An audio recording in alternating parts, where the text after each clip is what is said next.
हरे कृष्णा कृष्णा कृष्णा हरे हरे, हरे राम राम राम। जैसे कि हम यहाँ सब जानते हैं कि सती जो है बड़ी ग्लानि के साथ रह रही है। और इधर यहाँ बताया कि जब प्रभु के यहाँ से आए, ठाकुर के यहाँ से आए, भगवान शिव की उस वक्त अखंड समाधि लग गई। कितनी? यहाँ बताया 87,000, 87,000, 87,000। वो भी आप सोचो दिव्य वर्षों तक, दिव्य वर्षों तक वो, और पति चुप करके भजन कर रहा है, समाधि में बैठा है, बात भी नहीं, मौन। तो सती समझ तो गई कि मैंने इनसे जो कपट किया, जो झूठ बोला, उसका ये परिणाम है। अब उसको इतनी ग्लानि होने लगी कि उसने भगवान श्री राम का सिमरण किया। किसने? सती ने। हे प्रभु, आप दीन दयालु कहलाते हैं, वेदों में आपका यश गाया है और सबके दुख हरने वाले हैं। मैं हाथ जोड़ से अब आपसे प्रार्थना करती हूँ, मेरी देह जल्दी छूट जाए। कौन कह रही? कि अब मैं हाथ जोड़ के, क्योंकि अब मुझसे ये सहन नहीं हो, कि एक स्त्री के लिए एक्चुअली में ये कैसे सहन हो कि उसका पति उसको अवॉइड करे, है ना? सामने बैठा है लेकिन उससे बात ना करे, अपने भजन में लगाए। श्री राधे बोले, चाहे वो बोले साधना पे लगाए, चाहे वो भजन में लगाए, किसी गलत ट्रैक पे नहीं है। भगवान शिव किसी गलत ट्रैक पे नहीं है। यह ऐसा नहीं कि सती से बात न करके किसी और से बात कर रहे हैं,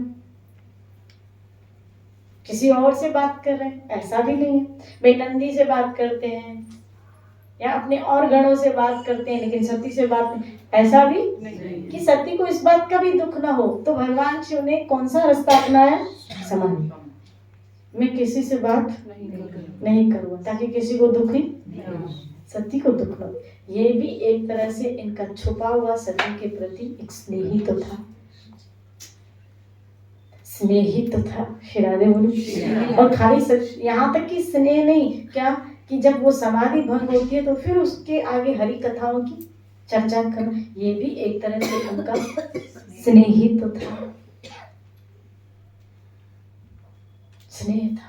शिरादे बोले, लेकिन अब इसका समाधान निकले तो निकले कैसे? क्योंकि इस देह से प्राप्त नहीं कर पा रहे, वो सुख नहीं ले पा रहे, वो सेवा नहीं कर पा रहे त्रिपुरारी की, तो क्या करें? इसीलिए भगवान से प्रार्थना करके कुछ ऐसा हो जाए कि ये देह अब छूट जाए, ऐसी देह मिले जिसके द्वारा फिर पुनः मैं भगवान शिव की क्या कर सकूं? सेवा। शिरादे बोली। और इसलिए आपको पता है कि दक्ष का यज्ञ होता है और उसमें सती अपने प्राण त्यागती है। ये मैं लंबे इसमें न जाऊं, लेकिन वही सती फिर पार्वती के रूप में हिमाचल के यहाँ जन्म लेती है, मैना और हिमाचल के यहाँ। हिमालय, आपको पता है हिमालय पर्वत? अच्छा मुझे बताओ, हिमालय का और कौन बेटा है?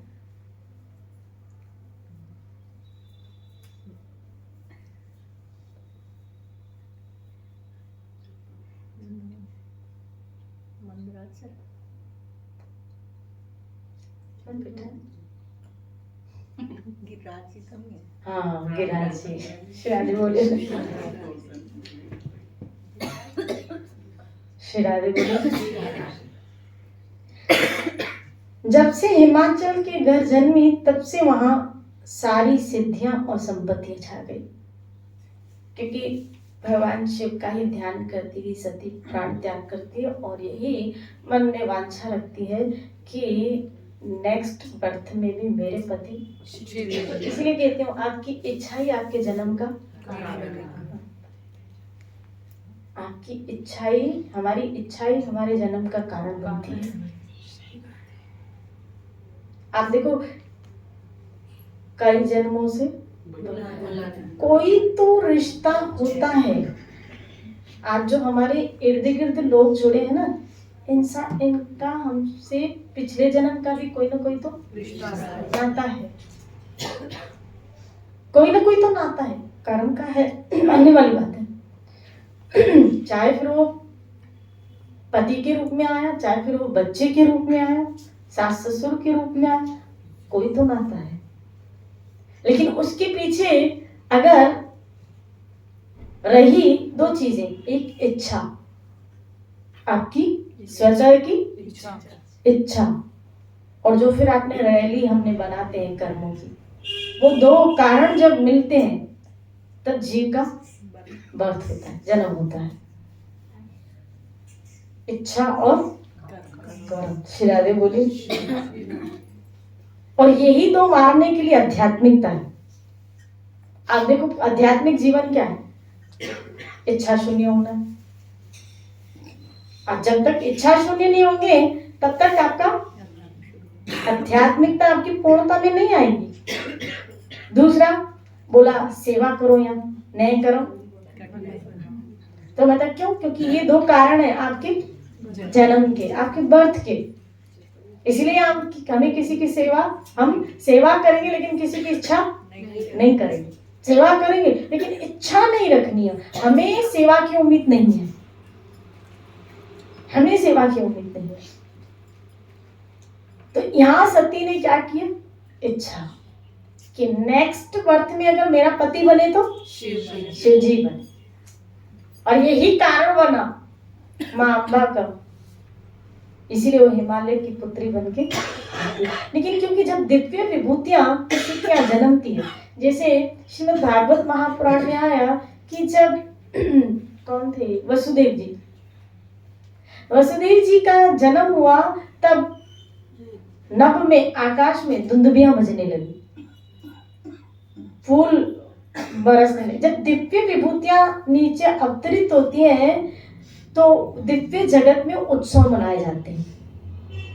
यहाँ तक कि पृथ्वी देवी भी खुश होती है कि इन दिव्य विभूतियों के द्वारा कुछ अद्भुत कार्य। इसलिए प्रकृति कुछ कुछ सिम्टम्स देती है जब ऐसी विभूतियां इस धरा पे आती है। आप देखो, कभी बारिश आ जाना, कभी ऐसे उत्सव होना, ऐसे होता है। श्री राधे बोलिए। ऐसे होता है। जैसे महाप्रभु के लिए आया कि जब महाप्रभु का अवतरण हुआ इस धरा पे, तो जब महाप्रभु का अवतरण हुआ इस धरा पे, तो बोला क्या, बोला उस वक्त ग्रहण था। तो ग्रहण में क्या हुआ कि भाई सब लोग घर में कीर्तन करने लगे। आया है चैतन्य, कीर्तन करने लगे। अब कीर्तन होने लगा, घर घर में कीर्तन होने लगा, तो बताया संकेत क्या, जब महाप्रभु इसी कार्य के लिए तो आए थे, तो जन्म लेते ही ये कार्य उन्होंने आरंभ कर दिया। कुछ दिव्य विभूतियां जब इस धरा पे आती हैं तो कुछ दिव्य कार्य प्रकृति भी उसका संकेत देती है। अब हम और आप तो साधारण जीव, देखो हम तो साधारण जीव, हम इस मार्ग के वो पथिक हैं कि इन महापुरुषों के आदर्श, इन महापुरुषों के सिद्धांत, इन महापुरुषों की बातें, उनका आचरण लेके, शिक्षा लेके अपने जीवन में उतार के उस आध्यात्मिक पद को प्राप्त करें जो वो प्राप्त किए हुए हैं। क्योंकि कहीं ना कहीं, जैसे अगर मुझे बाहर जाना है तो इस सीढ़ी से चढ़ के बाहर जाना होगा ना, तो वो सीढ़ी चढ़े हुए, तो वो ट्रैक बताते हुए ही जाते हैं कि ऐसा ऐसा। इसीलिए उनकी वाणी वो ट्रैक है, वो सीढ़ियां हैं। जैसे गुरु ग्रंथ, वो वाणी वो क्या है, वो एक सीढ़ी है जिसके द्वारा वो आध्यात्मिकता तक खाली वो समझ में आए। गीता एक वो ट्रैक है, भागवत वो एक सीढ़ी है, खाली वो आपको हमको बस इसके लिए क्या गीता ने कहा, तद विधि है, गुरु के पास जाओ इनको समझने के लिए। इस बात को, इस सीढ़ी के ऊपर तक तुम्हें पहुंचना है तो फिर तुम गुरु के पास जाओ, उनसे समझो, उनके सानिध्य में बैठ के इन ग्रंथों को। इसीलिए उपनिषद तो गुरु के नजदीक बैठ के ग्रंथों को समझना। श्री राधे बोले सत्संग यही है। नैमिषारण्य शौनक आदि ऋषि क्या करते हैं, सूत गोस्वामी क्या कर रहे हैं, 88,000 ऋषि मुनियों के आगे जो ग्रंथ उनका। तो जब आपस में मिलते हैं संत और संगत, तो इन शास्त्रों की फिर क्या होती है, चर्चा। श्री राधे। लेकिन मजा तब आता है जब ऐसी संगत मिल जाती है समझने वाली। जब समझने वाली संगत मिल जाती है तो वक्ता को भी शास्त्र को समझाने में बड़ा आनंद आता है, क्योंकि उसके अकॉर्डिंग उसको श्रोता मिल गया। अगर आप समझना चाहते हो, इन्हीं संतों के माध्यम के द्वारा वो परब्रह्म परमात्मा हमारे आगे वेदों का, शास्त्रों का रहस्य खोल देता है। तो यहाँ आया कि सती जहां आई, सिद्धियां और संपत्तियां वो तो होना ही था, क्योंकि योग माया है। उस सुंदर पर्वत पर नए नए अब वृक्ष पुष्प आदि आने लगे, मणियों की खाने प्रकट हो गई। हीरा देवी, रत्न और मणियों की खाने प्रकट हो गई। सोचो जरा, श्री बोली सोचो जरा, ये भगवान, कभी कभी हम कहते हैं ना, क्या भगवान को ये चढ़ाओ, भगवान को, अरे तुम क्या चढ़ाओगे, क्या चढ़ा सकते हो, तुम्हारे पास चढ़ाने के लिए क्या चढ़ा सकते हो। और वो भी अपनी मन्नतें मांग के भगवान को चढ़ाते हैं। श्री राधे बोली। कभी कभी हम वृंदावन जाते हैं तो बिहारी जी के आगे तो लाखों के बंगले बनाते। बोला क्यों, बोला फलाने सेठ की इच्छा थी, उसकी पूरी हुई तो उसने क्या बनवाया, वो बंगलो, लाखों। तो तुम तो रिश्वत दे के अपना सेवा किए, काम किया। श्री राधे बोली। ऐसे सुना जाता है क्या, जैसे यहाँ बालाजी में कई लोग ऐसे स्वर्ण दान भी करते हैं, ऐसे सुना जाता है। श्री राधे बोले स्वर्ण दान करते हैं, ऐसे सुना जाता है। कभी कभी विचार आता है, आपको पता है जब आप भागवत में आया है कि हर द्वीप में पर्वत है, मानसरोवर के साइड सुमेरु पर्वत पूरा सोने का है। सुमेरु पर्वत पूरा। अब यहाँ देखो ना, हिमालय क्या खान भी कैसी, बोला रत्नों की मणियों की खान, कोई कमरा नहीं, बल्कि खान मणियों की। और पर्वत कितना, तो सोचो जिसकी रचना में एक पर्वत सोने का, जिसकी रचना में मणियों की खान, वो आपका 1 किलो सोना आपकी एक जो सोने की। श्री राधे बोले इसका क्या अभिमान करना, क्या अभिमान करना बताओ। जिसने रचना में क्या बना दिए, सोने का पहाड़ बना दिया, सोने का पहाड़ बना दिया, रत्न और मणियों की खाने बना दी। आज भी हीरा निकलता है तो कहां से निकलता, बोले खान से तो निकलता है। हीरा निकलता है कहां से निकलता, खान। मोती निकलता है समुद्र की तह से निकलता है, सीप। और कैसे बनता है वो, बोला जब नक्षत्र से, स्वाति नक्षत्र से बूंद गिरती है और वो, बताओ वो एक बूंद से मोती बना सकता है, एक बूंद से मोती बना, क्या नहीं कर सकता हमारा हरि ठाकुर, क्या नहीं कर सकता बताओ। तो हम क्या उसकी सेवा। कभी कभी ऐसे हंसी आती है, कभी कभी सोच के कि लोग क्या कर रहे हैं, दान दे रहे हैं और उस दान में क्या दे सकते हो, क्या दे सकते हो। वो यूं निर्माण करता है, यूं लय कर देता है, यूं उसका घर कैसे? बोला ये एक एक खंबा, जब यमुना का पुलिंग बनाना था ना, तो अकबर को बोला हरिदास ने कि खाली यमुना के तट की एक सीढ़ी बना दो। तो वहाँ गया, झोरी को भेजा, तो बोला महाराज वो इतनी दिव्य है, एक ईंट जितना भी धन आपके कोषाध्यक्ष में नहीं है, उतना महंगा है। इतना इतना उस इतना बोला है। शिरादे बोली, आप सोचो हम जिस जगत की आपको बातें सुनाते हैं ना, कितना अद्भुत है। यहाँ उसी धन को पाने के लिए व्यक्ति चोरियां, व्यक्ति झूठ, व्यक्ति कपट, और वहां बोला वृक्ष कैसे, हम पढ़े थे ना गर्भ संहिता, कैसे? बोला मणियों के, दीवारें बोला मणियों की, वृक्ष बोला मणियों की। बताओ जगमगा रहे। श्री राधे बोले उन मणियों से ही प्रकाश निकलता रहता है। ऐसे भी उस मणियों से प्रकाश निकलता रहता है। जैसे आपको रोड में लाइट जलाने के लिए लाइट खंबे लगाने को, वहाँ ऐसे वृक्ष है मणियों के, जिसके द्वारा रास्ते चमक रहे हैं मणियों से। आप देखो कितनी अद्भुत शोभा होगी, जरा खाली इमेज तो करो। जब रास्ते पर लाइट होती तो कैसा अच्छा लगता है। ये ताल कटोरी, वहाँ ऐसे वृक्ष तो कितना अद्भुत होगा। ऐसे वृक्ष होंगे तो कितना अद्भुत होगा। नैश्री नामक वो वृक्ष, ब्रिजा नामक नदी भागवत में आया है इसका वर्णन। श्री राधे बोले। इसीलिए अब यहाँ जहाँ सती प्रकट हुई है, तो बोला मणियों की खाने हो गई।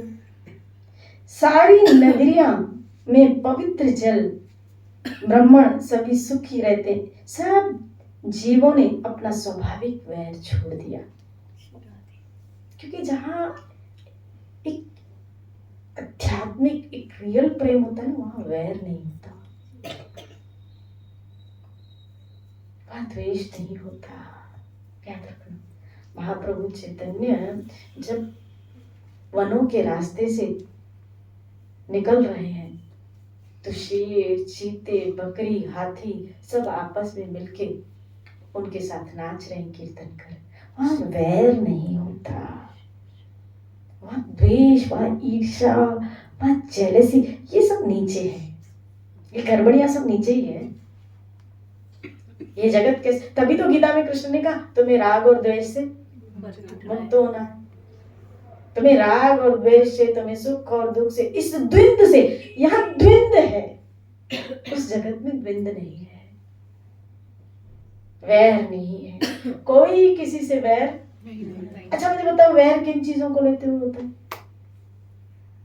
द्वेष, वैर, वैर को द्वेष भी बोलेंगे ना, तो किन चीजों को लेते हुए होता है? जरा आज हम इस पे मंथन करें कि द्वेष और वैर किन किन चीजों को लेते हुए होता है। बताओ। कोई हमसे वस्तु से हो जाएगा, या कोई किसी से अधिक श्रेष्ठ हो जाएगा, एक श्रेष्ठता से कि कोई हमसे आगे बढ़ रहा है, जिसको मात्सर्य कहेंगे, उसको देख के हमको ईर्ष्या द्वेष हो जाएगा, एक उससे होगा। दूसरा, एक इच्छाएं, भौतिक चीजें चाहिए, भोगों को लेते हुए भी होता है वैर। तीसरा, पद तो श्रेष्ठता में आ गया ना, उसमें भी आ सकता है कि अगर उसकी श्रेष्ठता को उस मात्सर्य में आया, वो श्रेष्ठ हो गया, तो उस श्रेष्ठता में आया कि मात्सर्य में आ गया। धन को लेते हुए वैर आता है, धन को लेते हुए वैर आता है। आप देखो धन कितना वैरी कि भाई भाई का दुश्मन हो जाता है, तो धन को लेते हुए भी वैर आता है। एक इस भौतिक जगत, काम को लेते हुए भी वैर आता है, काम को लेते हुए भी वैर आता है। श्री राधे बोले। जल, जोर और जमीन तीनों ही उसका विनाश का कारण। जिसको यहाँ इस जगत में प्रेम कहा गया। अगर वो उससे प्यार करेगा तो जिससे प्यार हो रहा है, थर्ड पर्सन को उससे वैर हो जाता है, द्वेष हो जाता है, होता है ना।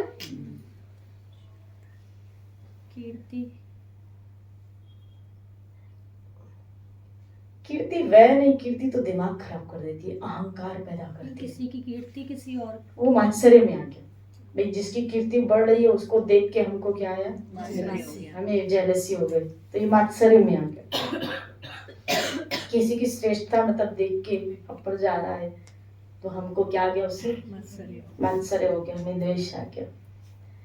तो यहाँ देखा गया कि कभी किसी को धन को, कभी काम को, कभी किसी की श्रेष्ठता को, तो ये सब चीजें हमारे अंदर, और ये सब यही है ना।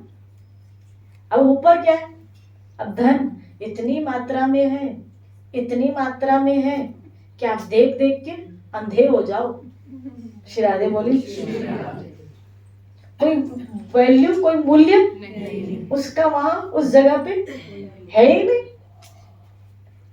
कोई मूल्य उस जगह का, उस जगह पे इस धन का कोई मूल्य वहां है, तो धन को लेते हुए वहां द्वेष नहीं हो सकता। श्री राधे बोली, नहीं आएगा। दूसरा, अगर हम कहें वहां श्रेष्ठता, तो वहां श्यामा श्याम से अतिरिक्त और कोई श्रेष्ठ है ही नहीं। श्री राधे बोली, और सब उनकी क्या में कैसे लगे, सेवा में लगे।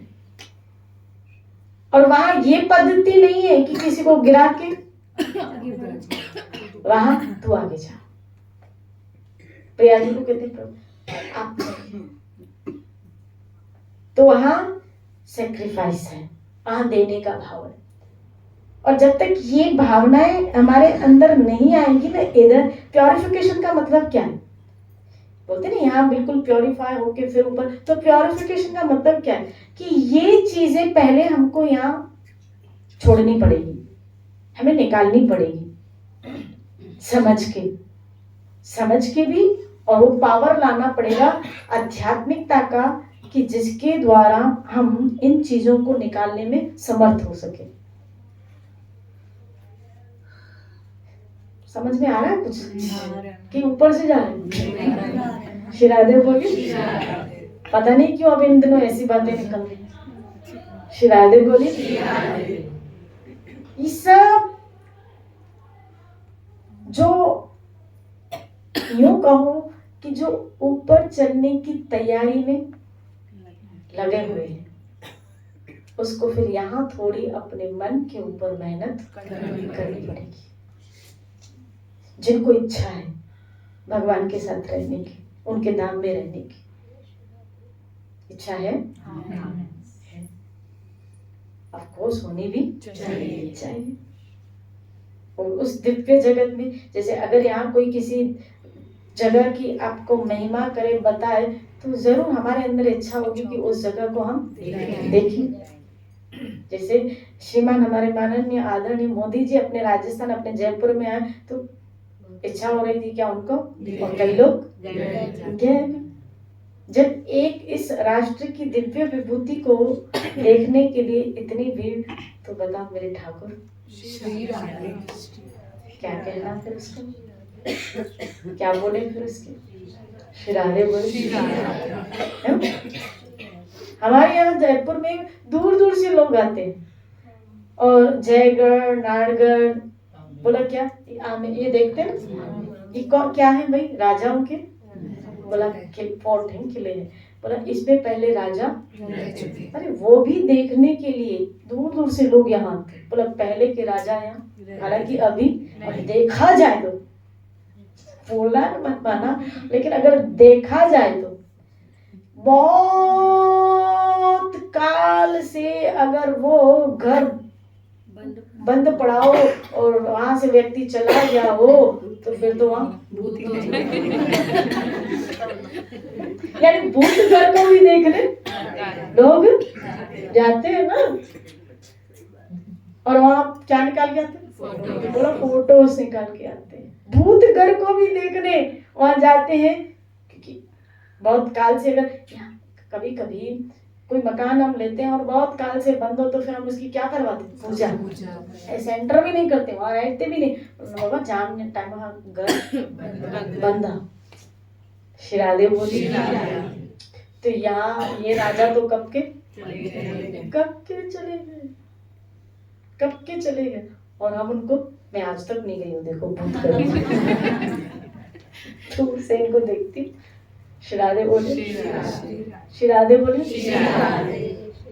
अब मुझे शौक भी नहीं है, मेरा शौक तो बस एक ही है, शिरादे बोले। तो आप सोचो, आप विचार करो, अगर हमें वहां चलना है, अगर मन में एक पिपासा, मन में एक जिज्ञासा, मन में एक इच्छा, वो जगह, इसलिए मैं आपको वहां की बातें जो शास्त्रों में लिखी है सुना रही हूँ, कि आपको क्रेज जगे कि वो जगह कैसी है, कितनी सुंदर है, हमारा ठाकुर कितना सुंदर है। तो वहां ये चीज नहीं, वहां ईर्ष्या द्वेष है ही नहीं, वहां नफरत है, धन इतनी मात्रा में है कि आप देख देख के थक जाओ। वहां की गाय भी सोने के सिंग है, बताओ, सोने के हार आभूषण पहनते हैं, गाय भी, पक्षी आदि, बोला तोते की, बोला चौंच सोने की, शिरादे बोली, वो ज्वेलरी सोने की पहनती है, असा इथे बाहेर पाण हा डकवता, शिरादे बोली, बता, और वो वहां गहने वो सोने के पहनती है। गाय जब, और कितनी प्रचुर मात्रा में गाय, जब भगवान इस धरा पे आए, भूमंडल पे आए, लीला करी, तभी नंदराज जी के यहाँ स्वर्ण से अलंकृत गैयाएं थी, इधर ही। अरे और दूर मत जाओ, आज से 100, 150, 200 बरस पहले भी हमारे भारत में लोग इस तरह स्वर्ण के बर्तनों में खाना खाते थे। हमारे जो बड़े थे, हमारे जो बड़े थे ना, आपको पता है, स्वर्ण के बर्तनों में खाना खाते थे। और ऐसा ही हालत प्लास्टिक के बासण से